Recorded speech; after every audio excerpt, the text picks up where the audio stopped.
ये प्रसंग माता और सास बहू के बारे में बताया गया है। आपकी होए चाहे हमारी होए, प्रत्येक मनुष्य के जिंदगी की शुरुआत,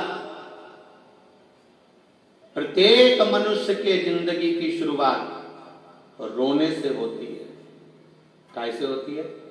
बोलो बोलो, जम के बोलो जरा। रोने से। माता के गर्भ से बाहर निकले और रोना चालू कर दिया।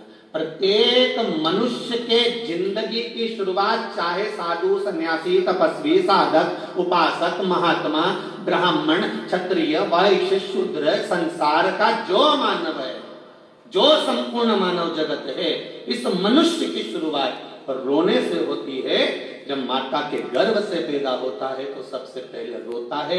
अगर नहीं रोएगा तो डॉक्टर सिस्टर उसको धप मार के चिमटा खोड़ कर रुलाएंगे, क्योंकि रोएगा तो स्वस्थ रहेगा, तो उसको रुलाया जाता है। प्रत्येक मनुष्य की जिंदगी की शुरुआत रोने से होती है।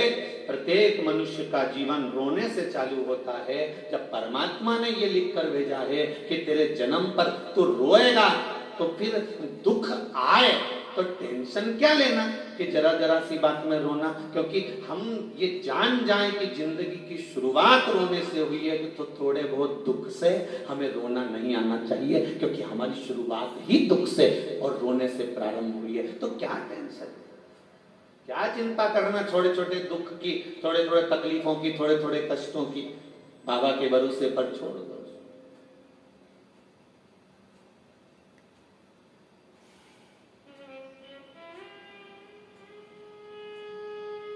बाबा के सहारे पर छोड़ दो।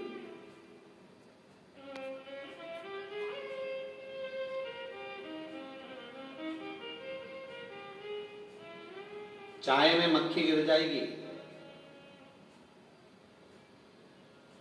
तो तुम क्या करोगे? जम के बोलो जरा। अरे बोलो रे मंदसौर वालों, जी जी अच्छी जम के बोलो। चाय में मक्खी गिर गई तो पी जाओगे कि फेंक दोगे? जम के बोलो। आवाज नहीं है, ये और जम के बोलो। फेंक देंगे, ठीक है। और तुम्हारे शरीर पे मक्खी बैठ गई तो फेंक दो।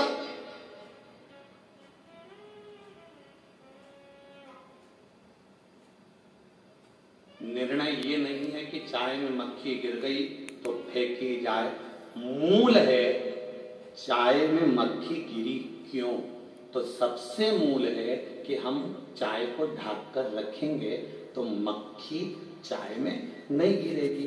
ये जब बेटियां अपने तन को ढक कर रखेगी तो कहीं की मक्खी गिर के बताए।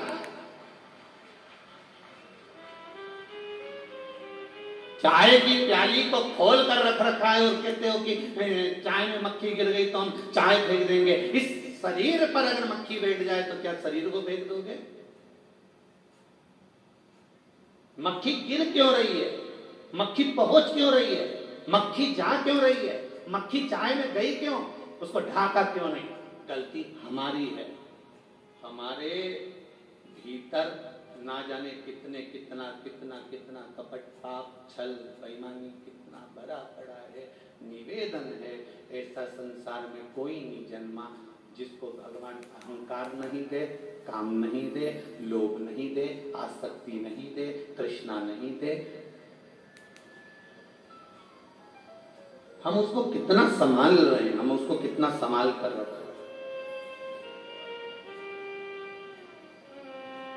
ये हमारे ऊपर है।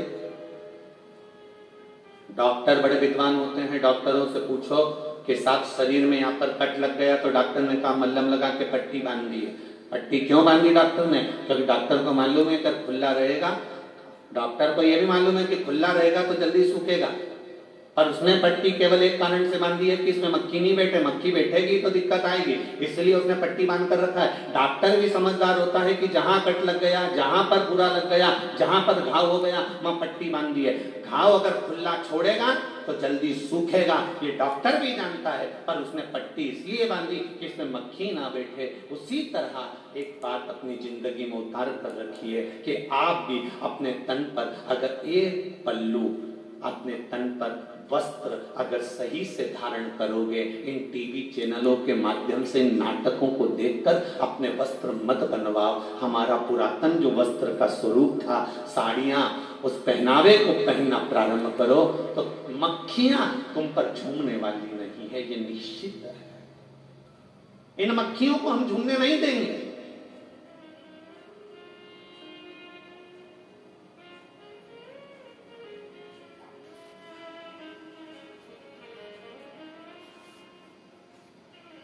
पहले एक लिखित परीक्षा, एक मौखिक परीक्षा। बोलो सही है गलत है? परीक्षा दो तरह की होती है, एक लिखित परीक्षा होती है, एक मौखिक परीक्षा होती है।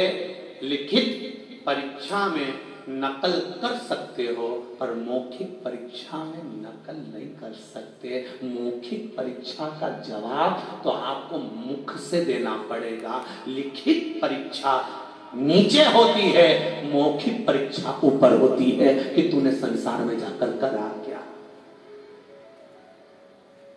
तुम्हारे रिजल्ट की शीट मेरे वैकुंठ अधिपति के पास में होगी, मेरे शंकर भगवान के पास, मेरे नारायण, मेरे राम, मेरे ब्रह्मा, मेरे कृष्ण, मेरे शिव के पास होगी। तुम्हारी आंसर शीट जो जो तुमने पहली श्वास से लेकर माता के गर्भ से लेकर माता के गर्भ से निकलने के बाद 21,600 श्वास, 3.5 करोड़ ये रोम छिद्र जो मनुष्य के शरीर को दिए हैं, एक एक रोम छिद्र के एक एक भाग का हिसाब तुमसे पूछा जाएगा। 21,600 श्वास का हिसाब तुमसे पूछा जाएगा।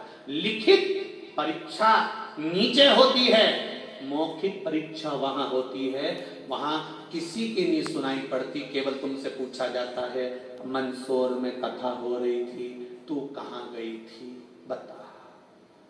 अब तुम कितना भी झूठ बोल लो कि मेरे घर में मेहमान आ गए थे तो ऐसा हो गया, इतनी देर में तो यमराज ने फिर पूरी लिस्ट पढ़ा दी। आंसर शीट उसी के पास था, टिक लगाना था केवल, तो उसने देख लिया जुटेलन बाई कैंसिल, उसने तुरंत क्रॉस बना दिया। आंसर शीट उसी के पास। फिर आखिरी में नंबर देखा जाएगा कि कितने नंबर मिले तुमको, उसके अनुसार तुमको फिर स्थान दिया जाएगा कि ये इसको वैकुंठ भेजूं कि नरक भेजूं, कि कोई यहीं बेतरनी में पटक दूं कि इसको फिर वापिस नरकों का भोग भोग कर नीचे भेज दिया जाए और पशु पक्षी बना दिया जाए। पूछेगा वो, तुम रोगे, आंख में से आंसू निकलेंगे और वहां खड़े होकर बोलोगे मैं तेरी दुनिया के लिए सब अच्छा कर दूं, डॉक्टर बना दूं, इंजीनियर बना दूं, बनाओ, पर साथ में आसक्ति से दूर होकर। डॉक्टर बनाओ बेटे को, इंजीनियर बनाओ बेटों को, बच्चों को खूब पढ़ाओ, पर पढ़ाने के साथ में उनको संस्कारवान बनाओ। साथ में ये सिखाओ, हमारे घर में मेहमान आए प्रणाम करो, काका जी आए प्रणाम करो, चाचा जी हैं प्रणाम करो, दादाजी हैं प्रणाम करो। हमें बार बार प्रणाम का भाव उसमें व्यक्त किया जाए, बारंबार समझाया जाए उनको।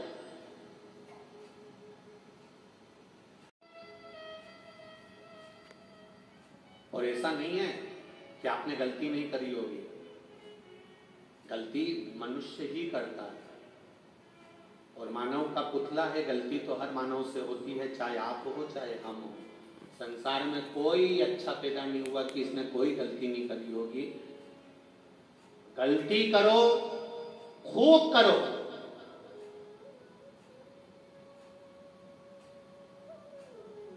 मनुष्य है ना, मानव का शरीर है ना। कोई तुमसे कहे कि तुम गलती, तो कह देना सियोर वाला महाराज बोलकर गया, गलती करो खूब करो।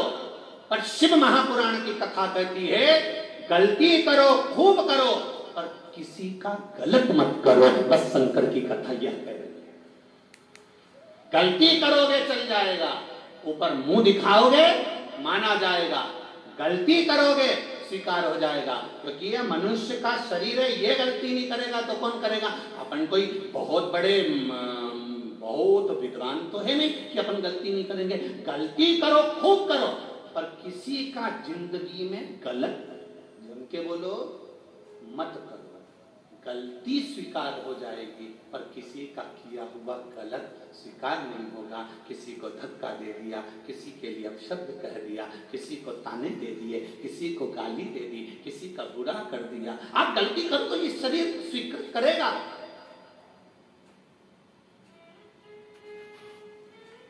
आप मेरे चैनल को लाइक करें, शेयर करें, सब्सक्राइब करें और बेल आइकन दबाएं।